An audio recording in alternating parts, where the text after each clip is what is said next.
아멘. 사면초가라고 하는 그 고사성어가 있습니다. 무슨 뜻이냐면 사방에서 들리는 초나라의 노래라 이런 뜻입니다. 사방이 가로막혀서 이러지도 저러지도 못하는 극한 상황, 즉 진퇴양난의 어려움을 의미합니다. 이 고사성어는 진나라가 멸망하고 초패양 황후와 한나라 왕 유방이 오늘날 그 중공 땅의 통일을 위해서 5년 동안 싸움을 벌였습니다. 이제 전쟁의 막바지에 한나라의 계략에 걸린 황후가 해화에서 10만 대군을 거느리고 한나라 60만 대군과 대치하고 있을 때에 유방의 그 책사였던 장량의 계책에 따라서 한나라 군사들이 초나라의 애잔한 노래를 부르게 했습니다. 오랫동안 부모 형제와 고향 산천을 떠나온 이 항우의 수많은 군사들이 이 감성적인 고향의 노래에 전의를 상실하고 항복하고 맙니다.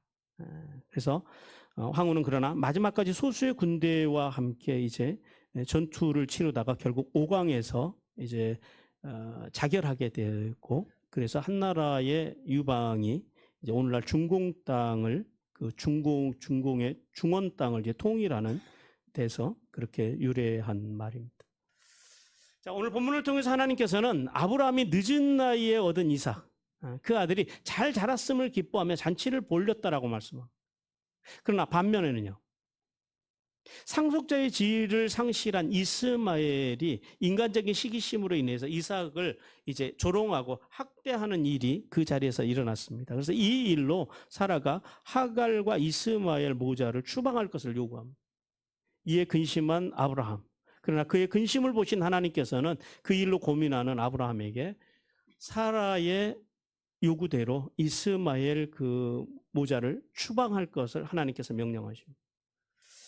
그러나 하나님께서는 추방하는 것으로 끝나지 아니하시고 죽음의 위기에 빠진 하갈과 이스마엘을 구원하시고 보호하시고 도우심으로 이스마엘도 강건하게 성장하여서 한 나라와 한 민족을 이루게 하나님께서 복을 주셨다고 하는 그런 내용의 말씀입니다.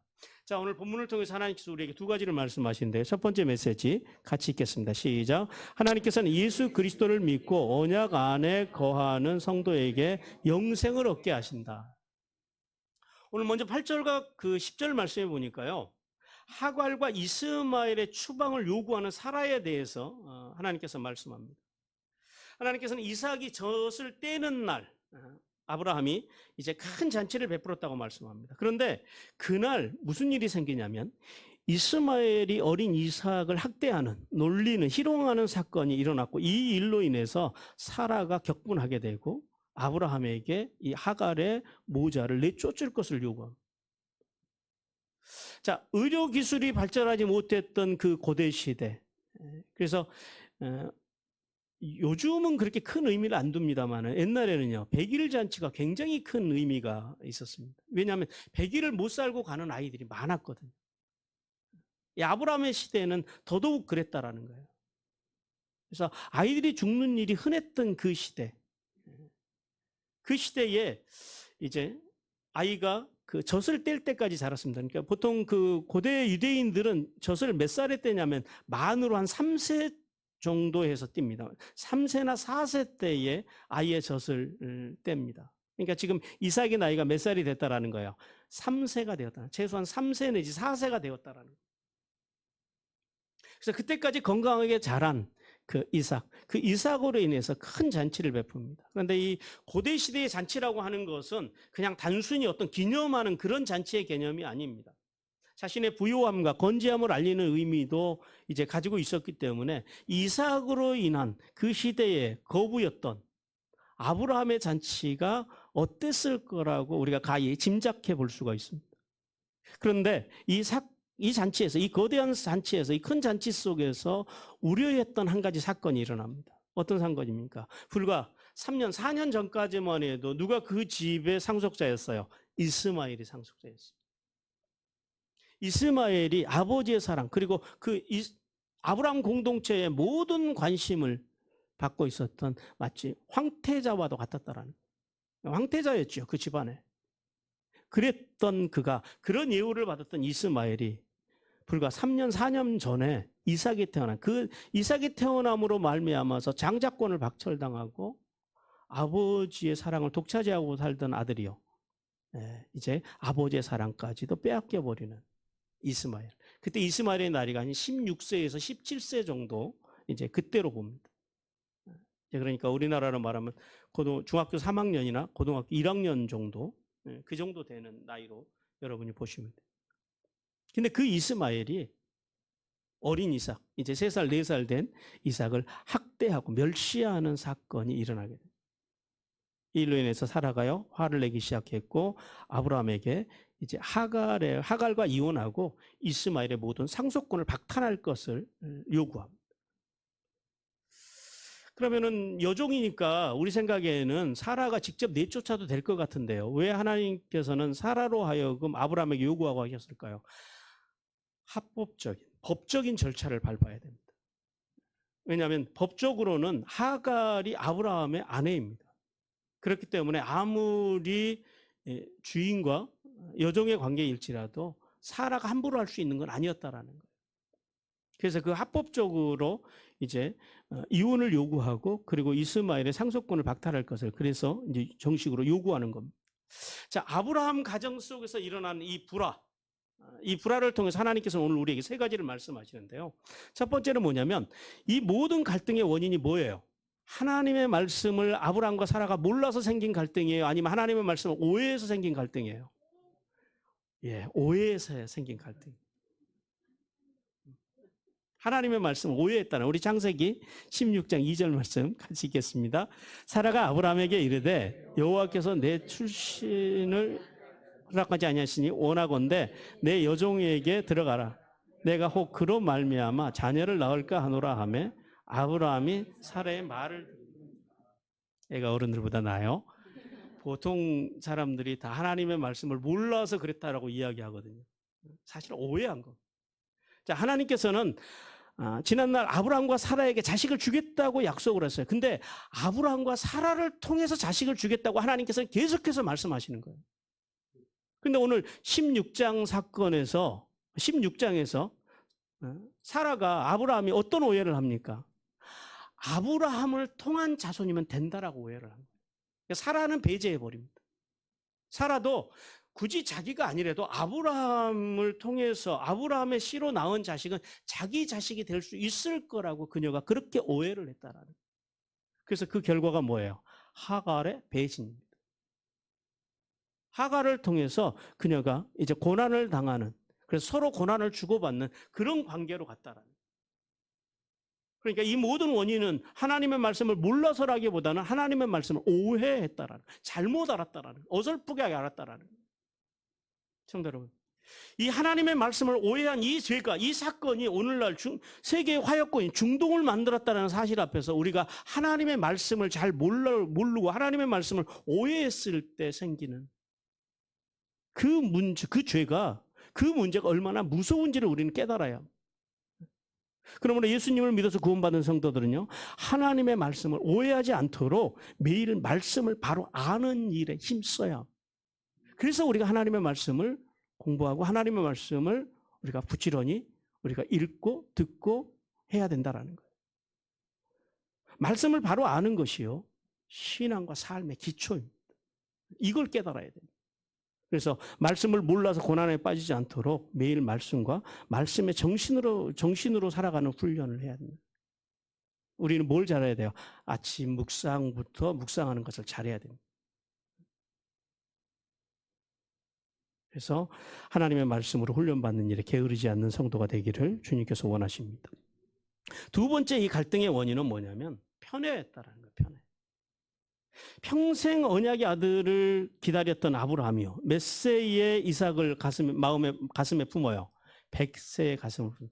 그러니까 100세에 얻은 아들이 여러분 어땠을까요? 그 손주 보시는 분들이나 또 늦둥이 보시는 분들은 아마 그 마음을 어느 정도는 이해할 수 있을 것 같아요. 그런데 그 이면이 있다라는 거예요. 그 이면에 살아가던 누구예요? 이스마엘. 13살까지 자신이 독자로서 아버지의 사랑을 독차지하고 그 아브라함 공동체의 사랑을 독차지하고 살았던 그 이스마엘은요, 하루아침에 모든 아버지의 사랑도 빼앗기고요. 심지어는 장자권도 박탈당한. 그 마음에, 이스마엘의 마음에 났던 상처는 어땠을까요? 우리는 성경을 읽으면서 우리는 그 부분을 많이 간과하고 지나갑니다. 여러분, 아무리 약속의 자녀일지라도요, 아브라함이, 그 약속의 자식을 받았다 할지라도, 또 반대로 아무리 약속의 자녀가 아닐지라도 아버지잖아요. 아버지가 좀 더 성숙한 아버지로서 이스마엘을 계속해서 따뜻하게 그리고 대하고 사랑으로 격려했더라면 오늘 이런 사건이 생겨났을까요? 두 형제가 우애 있게 살 수도 있지 않았을까요? 오늘날 그렇게 유대민족과 중동의 그 아랍족들이 오늘날 저렇게 전쟁하는 일들이 서로 으르렁거리는 일이 없을 수도 있었지 않았겠느냐라는 거예요. 성도 여러분, 오늘날 많은 가정에서도 이런 그 편애의 문제로 아파하는 자녀들이 있다는 사실을 우리는 기억해야 합니다. 하나님께서는요, 편애를 죄라고 말씀하십니다. 이 편애의 결정이 어디서 나타나냐면요, 바로 또 이삭의 가정에서 고스란히 나타납니다. 에서와 야곱을 향한 아버지와 어머니의 각자의 편애가 두 형제를 불행하게 만들어 또 내는 그런 결과를 가져옵니다. 그러므로 성숙한 부모는요, 자녀를 있는 그대로 인격 동지해야 됩니다. 인정해줘요. 있는 그대로. 그 다음에 격려해줘야 돼요. 잘하든 못하든. 격려를 먹고 자라가는 자녀들이요, 결국은 이 땅에서 건강하게 자라납니다. 동기부여를 해줘야 돼요. 그 다음에 늘 지지해줘야 돼요. 이것이 필요합니다.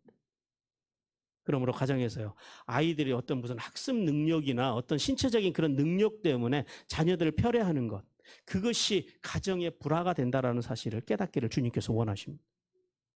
세 번째, 이 갈등을 통하여서 하나님께서 우리에게 주시는 말씀은 그거예요. 자유자와 종, 그 다음에 영과 육신, 은혜와 율법이 공존할 수 없음을 오늘 우리에게 보여주십니다. 하나님의 이 구속사, 구원의 역사에서 바라볼 때 이삭은요, 자유자의 후손이요, 영적인 자녀요, 은혜의 자녀를 상징합니다. 반면에요, 이스마엘은 종의 후손이요, 육신의 자녀요, 율법을 상징합니다.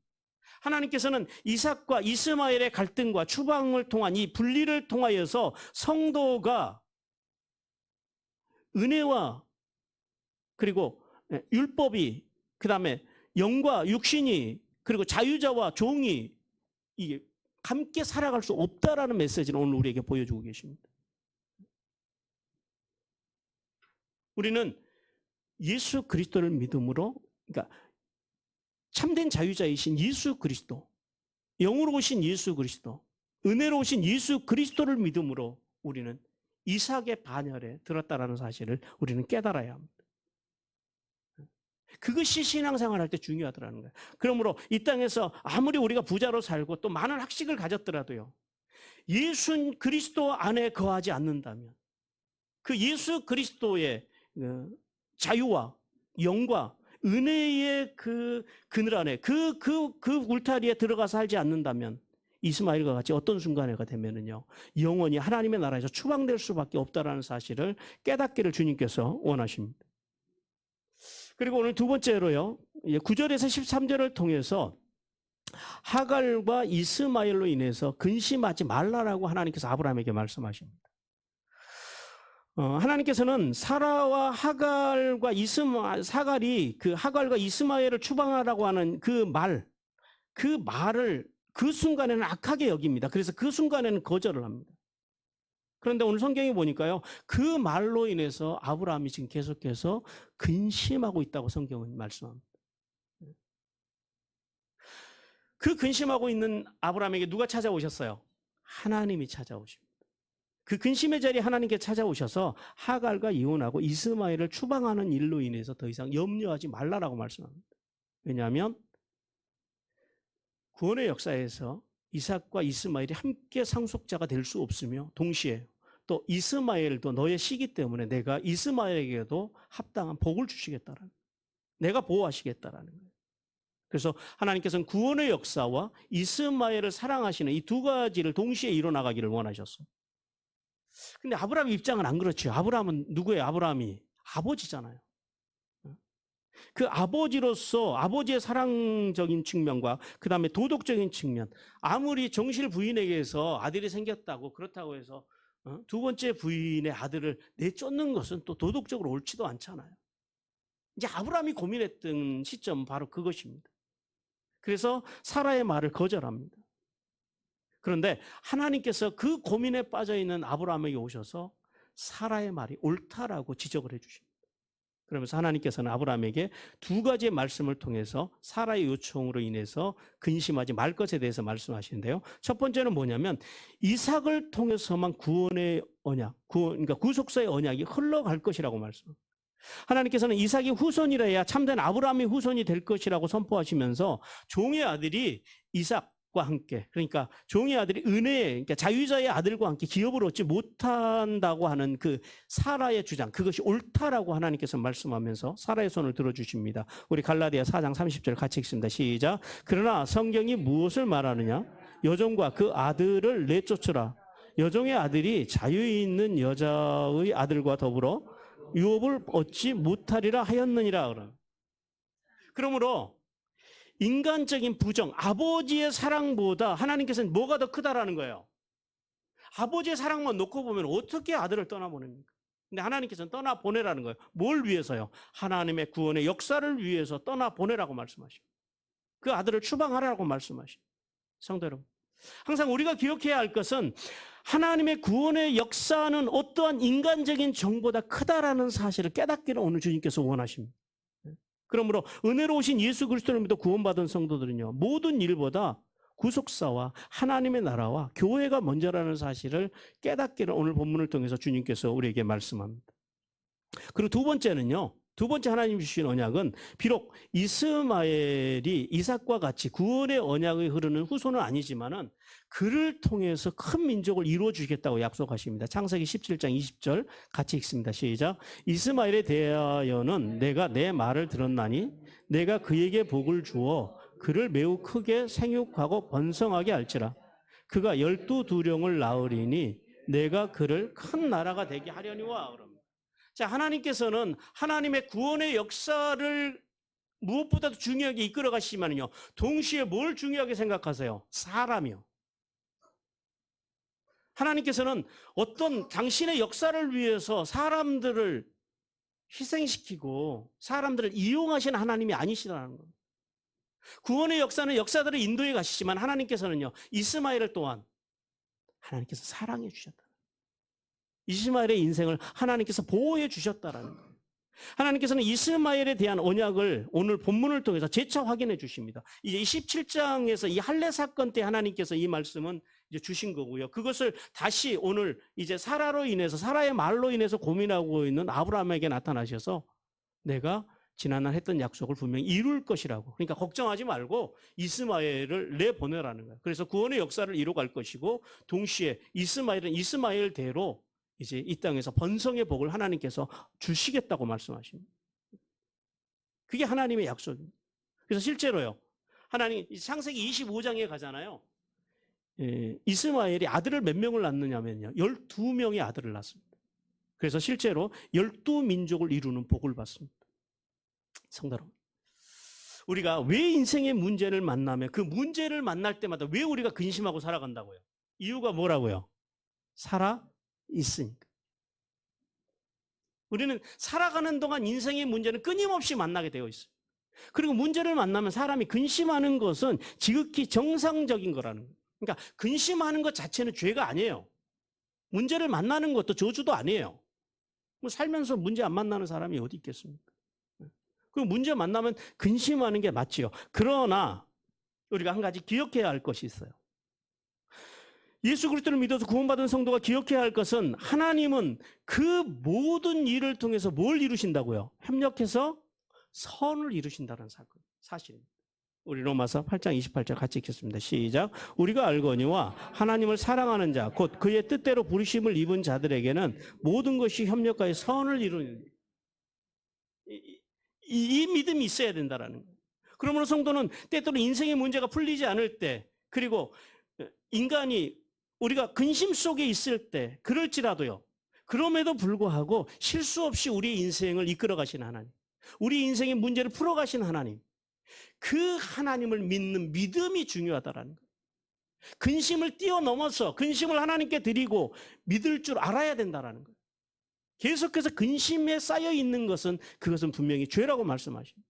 왜냐하면 하나님께서는 우리가 아브라함처럼 죄악으로 인한 고난, 죄악으로 인해서 오는 고난이든지 혹은 또 욥과 같이 이유도 모르고 당하는 고난으로 인한 또 근심이든지 저 같은 사람처럼 다른 사람의 죄 때문에 당하는 고난의 근심이든지 그 모든 우리의 고난의 근심 속에서요, 하나님께서는요, 절대 우리의 인생을 실수하지 않으심을 믿는 믿음을 가지라고 주님께서 말씀하십니다.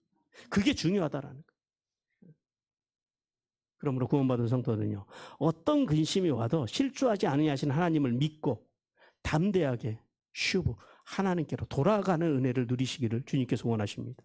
사랑하는 성도 여러분, 하나님 앞에서 오직 언약의 자녀만이 영원한 하나님의 나라를 누릴 수 있음을 기억하고 예수 그리스도를 믿는 믿음에서 이탈하지 않기 위해서 우리가 뭘 잘해야 돼요? 말씀과 예배와 기도의 삶, 그 삶을 잘 살아감으로 하늘의 복과 땅의 복을 받는 성도들이 되기를 주님께서 원하십니다.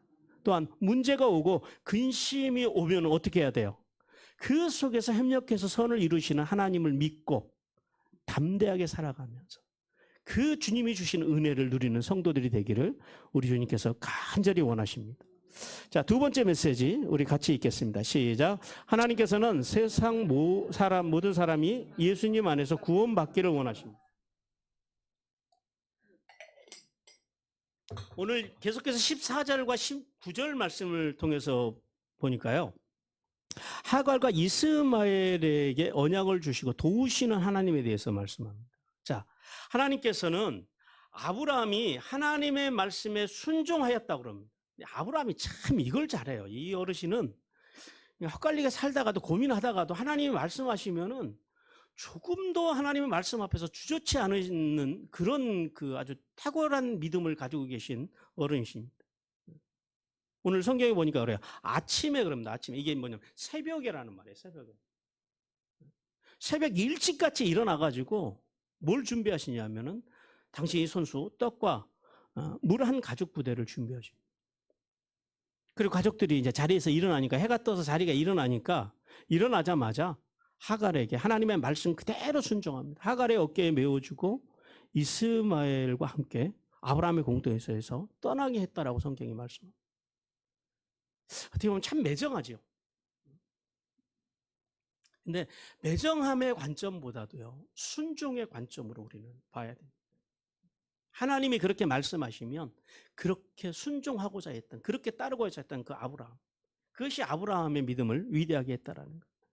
근데 자, 그러면은 이제 아브라함으로부터 이혼당하고 하루아침에 무슨 말이 있었던 것도 아니고 며칠 시간을 준 것도 아니고 하루아침에 일어나자마자 이혼당하고 추방당한 하갈.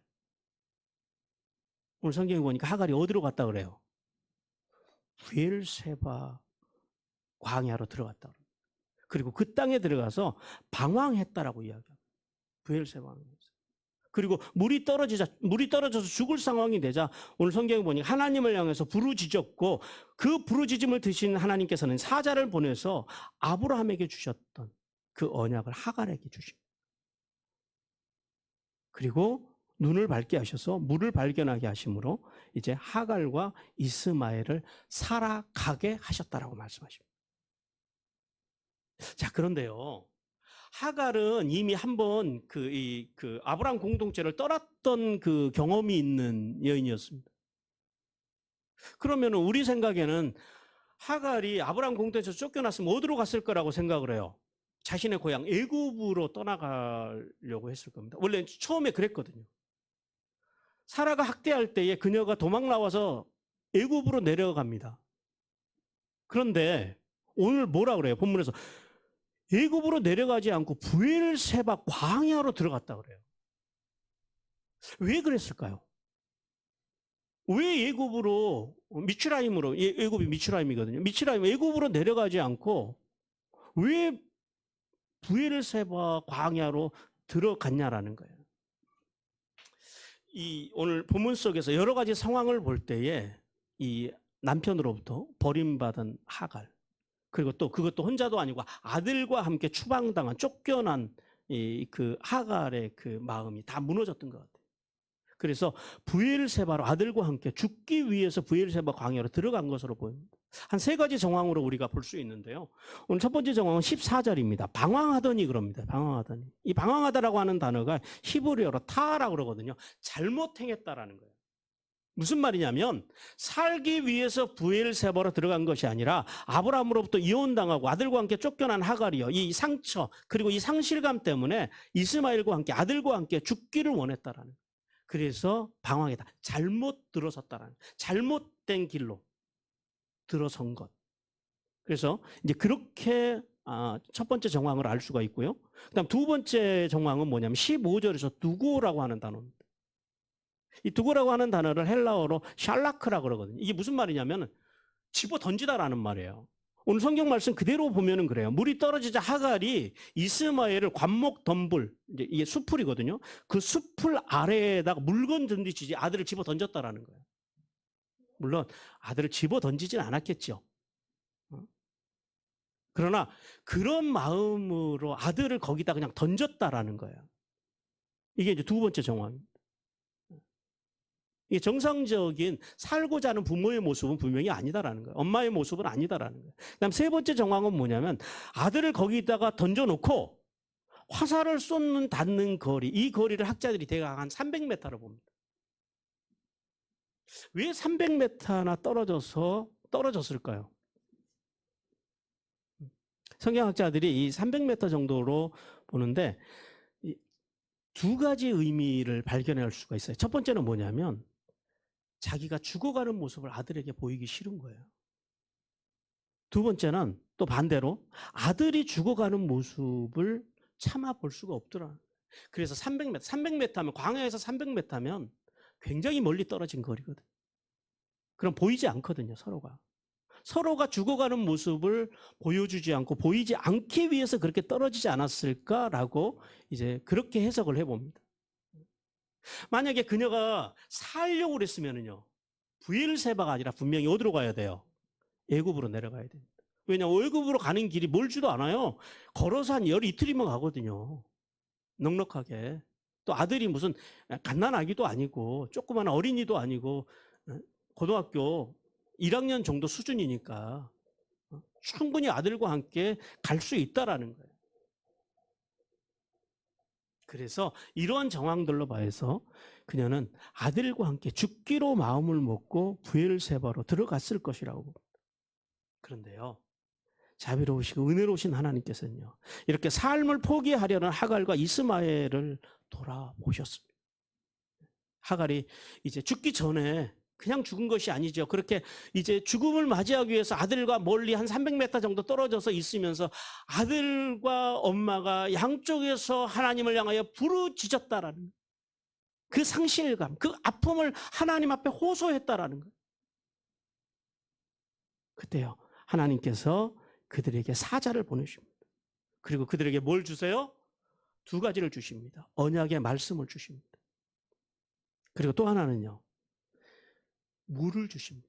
눈을 열어 물을 바라보게. 물이라고 하는 것은 성경에서 마임이라고 그러는 생명을 의미합니다. 그들이 생명 안에서 살아갈 수 있는 삶을 그들에게 허락해 주셨다라는 거예요. 그리고 그들에게 용기를 주셨습니다. 상대로 오늘 이제 이 하갈과 이스마엘의 처지가요, 오늘 항우의 처지, 사면초가에 놓인 처지와 지금 같다라는 거예요. 여러분들은 인생을 살아가면서 이런 사면초가와 같은, 이런 하갈과 이스마엘과 같은 이런 감당할 수 없는 인생의 고난을 만났을 때, 그것이 여러분의 죄로 인한 고난이든 혹은 다른 사람으로 인한 고난이든 아니면 이유도 모르는 고난이든 어떤 고난이든지 간에 고난이 왔을 때 여러분은 어떻게 반응하냐라는 거예요. 많은 사람들이 어떻게 반응하더라? 하갈과 같이 반응하더라. 포기하더라. 그런데 하나님께서는요, 하나님의 사람들은 어떤 경우에도 포기해서는 안 된다라고 말씀하십니다. 포기하지 말라라고 말씀하십니다. 욥기 1장 21절입니다. 같이 읽습니다. 이르되 내가 모태에서 알몸으로 나왔사온즉 또한 알몸이 그리로 돌아가올지라. 주신 이도 여호와시요 거두신 이도 여호와시오니 여호와의 이름이 찬송을 받으실지니. 하나님의 사람 욥은 이유도 없이 모든 재산을 잃고 심지어는요, 그 생때 같던 이 자식이 한두 명도 아니고 10명이나 됐거든요. 그 10명의 자식이 하루아침에 다 죽어버립니다. 그런데요, 그 상황 가운데서 욥이 어떻게 하고, 그 상황에서 드린 고백이 이거예요. 하나님과 세상을 원망하기는커녕요, 도리어 주신 분도 하나님이시고 거둬가시는 분도 하나님이시니까 하나님께서 찬양을 받으셔야 된다. 여러분, 이런 고백이 어떻게 가능하겠습니까? 그러므로 예수 그리스도를 믿어 구원받은 성도들은요, 인생의 사명 초과와 같은 고난이 왔을 때 어떻게 해야 돼요? 첫째는요, 포기하지 말아야 합니다. 왜냐하면 세상에 문제없이 살아가는 사람이 있더라 없더라? 없더라. 고난과 근심을 안 만나는 사람이 있더라 없더라? 다 있습니다. 그러므로 인생의 고난은 절대 피해서 해결되는 문제가 아니다라는 거예요. 그래서 인생의 고난이 오면 그리스도인들은 뭘 해야 돼요? 직면해야 됩니다. 오직 직면하는 사람만이 욥이나 다윗과 같이 이 고난이 하나님 앞에서 복이 되는 그런 열쇠를 갖게 된다는 사실을 깨닫기를 주님께서 원하십니다. 두 번째는요, 소리 높여 기도해야 합니다. 하가가 이스마엘이 죽기로 마음 먹었으면서도 죽음을 앞두고 그 마음속의 상실함, 그 억울함을 가지고 하나님 앞에 소리내서 울며 기도했습니다. 그때 하나님께서는요, 그 울부짖음을 외면하지 않으셨습니다. 모든 소망이 끊어지고 힘이 다하여서 아무것도 할 수 없는 그 상황일지라도 하늘아버지께요, 그들이 기도했더니요, 그 기도의 줄이 거기에 연결되어 있다는 사실. 사방은 다 막혔지만 어디는 열려 있더라고요. 하늘은 열려 있다는 사실. 하나님께는 다침이 없다는 사실을 깨닫기를 주님께서 원하십니다. 그리고 세 번째는 하나님의 말씀에 귀를 기울여야 됩니다. 하갈이 죽음의 고통 속에서 찾아오신 하나님의 말씀, 하나님의 음성을 듣고요, 어떻게 했어요? 순종해서 그 자리에 일어났다라고 성경이 말씀합니다. 그녀가 아이고 하나님 아닙니다, 이제는 당신 말씀도 필요 없습니다 하고 주저앉았으면요, 그걸로 그냥 끝나는 거예요. 오늘날 아랍족들은 생기지 않죠. 그런데요, 하갈이요, 하나님의 말씀이 임하자 그녀가 자리를 털고 일어났다라는 거예요. 그것이 은혜입니다. 고난이 없어서 은혜가 아니라 고난 속에서 하나님이 말씀하실 때 그 삶의 자리를 털고 일어나서 하나님을 향하여 순종함으로 샘물을 향해서 나아갈 수 있는 믿음, 그 믿음을 가지라고 주님께서 말씀하십니다. 그래서 죽기로 마음먹었을 때는 보이지 않던 그 샘물이요, 그 고대 시대에는, 지금도 마찬가지입니다만은 사막에서는요, 샘물을 덮어놔요. 왜냐하면 열어놓으면은요, 이 수증기가 다 증발해 버리거든요. 그래서 처음 가는 사람들은 덮어놓으면 눈에 잘 안 띈답니다. 색깔이 비슷비슷하기 때문에. 죽기로 마음먹었을 때는 보이지 않던 그 샘물이요, 그 샘물의 뚜껑이 하나님이 주시는 언약과 하나님이 주시는 그 이제 위로와 격려를 받아들이고 순종해서 털고 그 자리에서 일어났더니 그 샘물이 눈에 들어오기 시작했다는 거예요. 그지 오늘 그 말씀입니다. 그러므로 성도는 순종하는 자에게 인생의 문제가 간증이 되고 복이 된다는 사실을 깨닫기를 주님께서 원하십니다. 마지막 20절과 21절을 통해서 이제 장성하여 결혼한 이스마엘에 대해서 말씀합니다. 하나님께서는 이스마엘과 함께 하심으로 이스마엘이 더욱 장성하여 광야에서 살아가는데 필요한 장비인 활을 잘 다루는 명사수가 되었다라고 말씀합니다. 그리고 그가 팔레스타인 남쪽에 있는 시나이 반도, 그러니까 그 시나이 반도 있잖아요. 그 중앙에 있는 바람 광야에서 살아갈 때에 하갈이, 그 어머니 하갈이 애굽 여인을 택해서 장가를 들어서 이제 가정까지 이루었다라고 성경은 우리에게 말씀합니다. 자, 하나님께서는 비록 이스마엘이 육신을 따라 태어났지만은요, 그의 아버지 아브라함과 어머니 하갈에게 주신 그 언약대로 그 아들을 보호하셨고 돌보셨다라고 성경은 말씀합니다. 특히 이스마엘이 뭘 잘 다뤘대요? 활을 잘 다뤘다라는 거예요. 그건 무슨 말이에요? 사냥에 능했다라는 거예요. 사냥에 능했다라는 건 뭐예요?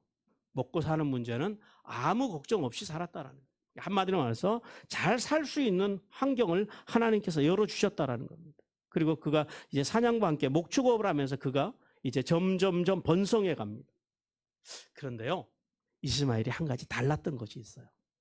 하나님이 함께 하셔서 번성해 가긴 했지만 이삭과는 달리 시간이 흐를수록 하나님의 언약에서 점점점 멀어져 갔다라는. 왜 그랬을까요? 어머니입니다. 어머니. 그래서 이 시대는요, 어머니가 필요합니다. 낳아주고 좋은 학원 길로 보내주는, 좋은 옷 사입혀주는 엄마가 아니라 하나님의 말씀과 말씀의 정신으로 살아가고 그 정신을 자녀들에게 딜리버리하고 전달하는 어머니가 이 시대는 필요하다. 오늘 하갈이 이스마엘을 믿음의 자녀로 기르고 싶었으면 어떻게 해야 돼요? 사라와 같이 이제 아브라함의 동족 가운데서 가서 아내를 얻어서 믿음 안에 살게 도와줬어야 된다라는. 근데 하갈은 어떻게 했어요?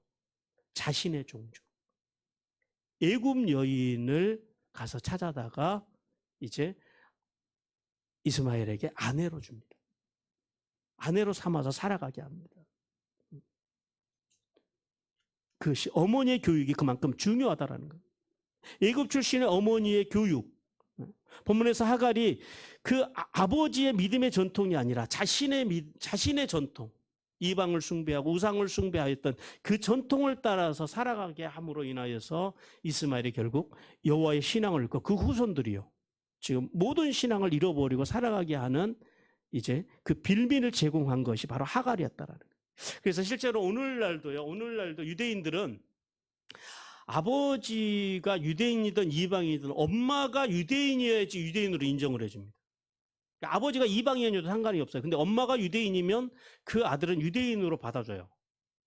그러나 아버지가 유대인일지라도 엄마가 이방인이면요, 그 자식은 유대인으로 인정해 주지 않습니다. 아마 여기에서 그런 그 신앙의 전통이 생기지 않았는가라는 생각이 듭니다. 성도 여러분, 오늘 본문을 통해서 하나님께서 우리에게 두 가지를 말씀하십니다. 첫 번째는 언약의 자손일지라도요, 언약의 자손이 아닐지라도 모든 사람을 하나님께서 보호하신다라는 거예요. 어떤 사람들은 하나님께서 언약의 자손이 아닌 이스마엘과 함께하지 않으셨다라고 말합니다. 그러나 오늘 성경은 뭐라 그래요? 하나님께서 이삭뿐만 아니라 이스마엘과도 함께하셨다라고 분명히 오늘 말씀하십니다. 결국 이스마엘과 그의 후손들이요, 하나님을 떠난 것은 하나님께서 그들을 버리신 것이 아니라 누가 하나님을 버린 거예요? 자기들 스스로, 자기들이 하나님을 버렸다는 거예요. 그것이 엄마의 교육이든 엄마의 영향력이든 그것과 상관없이 어쨌든 그들이 하나님을 버리고 떠난 것이지 하나님께는 한 번도 아랍 쪽이라고 해서 버리신 적이 없다라는 겁니다. 그러므로 구원받은 성도들은요, 이렇게 하나님을 떠나는 일도 없어야 되지만은 하나님을 떠난 사람들에게 그래서 우리가 전도해야 돼요. 그래서 우리가 말씀을 바로 알고 바로 살아가면서 복음을 전하라고 주님께서 말씀하십니다. 그것이 우리의 사명이라고 그럽니다. 우리 마태복음 28장 19절 같이 읽습니다. 그러므로 너희는 가서 모든 민족을 제자로 삼아 아버지와 아들과 성령의 이름으로 세례를 베풀고, 때를 얻든지 못 얻든지 우리가 이렇게 하나님의 사랑에서 멀어져 간 사람들에게 사랑을 전하는 것, 그것이 성도의 사명이라는 거예요. 두 번째는요, 부모의 신앙교육의 중요성에 대해서 하나님께서 다시 한번 지적하십니다. 아무리 하나님과 함께 하셔도요, 하나님이 함께 하셔도 누가 잘못되면은요, 엄마 아버지가, 엄마한테 그럼 또 엄마한테는 다 책임을 전가하니까 안 되고, 부모가, 엄마와 아버지가 올바른 신앙을, 부모가 자녀들에게 신앙 전수를 해주지 않으면요, 자녀들의 인생은 하나님 앞에서 멀어져 갈 수밖에 없음을 깨달아야 합니다. 그러므로 우리가 세상을 살면서요, 수평 선교도 잘해야 됩니다. 나가서 우리가 전도하는 일도 잘해야 되지만 우리가 진짜 잘해야 되는 게 뭐라고요? 수직 선교를 잘해야 돼요. 최소한 내 자녀들에게만큼이라도 하나님의 신앙을 물려줄 수 있는 것, 그것이 우리의 생애의 최고의 사명이라는 사실을 깨닫기를 주님께서 원하십니다. 그걸 잘하려면 우리가 어떻게 살아야 될까요? 먼저 부모가 하나님의 말씀과 말씀의 정신으로 살아야 돼요. 엄마 개가요, 아기 개한테 똑바로 걸으라 그래요. 그러면서 엄마 개는요, 옆으로 가요. 그것이 오늘날 우리의 신앙의 모습이 아니냐라는 거예요. 그래서 우리 교회는 아이들도 중요합니다만은 제가 지금은 어른들한테 온 에너지를 쏟는 이유가 거기에 있습니다. 어떤 분들은 그래요. 그 다 나이 드신 분들을 훈련시켜서 뭐 하시려고 젊은 사람들을 훈련시켜야죠. 천만의 말씀. 어른들이 하나님 앞에서 바로 서 있지 않으면요. 젊은 사람들은 절대 따라오지 않습니다. 그래서 교회는 어른들이 중요하고 가정에는 그래서 어른들이 중요해요. 그래서 우리가 어른들한테 이제 우리 교회는 현재까지는 모든 에너지를 다 쏟습니다. 부모. 거룩한 삶을 살아가는 부모가 오늘 이 시대에는 필요합니다. 그런 할아버지 할머니들이 엄마 아버지가 필요한 세대입니다. 사랑하는 성도 여러분. 인간이 하나님의 구원에서 멀어져 가는 것은 하나님의 사랑이 부족해서가 아니라 자기 스스로가 하나님을 거절했기 때문이라는 사실을 깨닫기를 주님께서 원하십니다. 또한 하나님께서는 어찌하든지 성도의 모든 자녀들과 이웃들이 우리로 하여금 예수 그리스도를 만나고 구원받기를 주님께서 원하십니다. 그러므로 성도는 하나님의 사랑을 온전히 믿고 그 사랑을 인격적인 사랑을 인격신앙을 통하여서 자녀들과 세상에 전하는 삶을 통해 하늘에 있으리며 땅에 기름진 복을 받는 성도들이 되시기를 주님께서 간절히 원하십니다.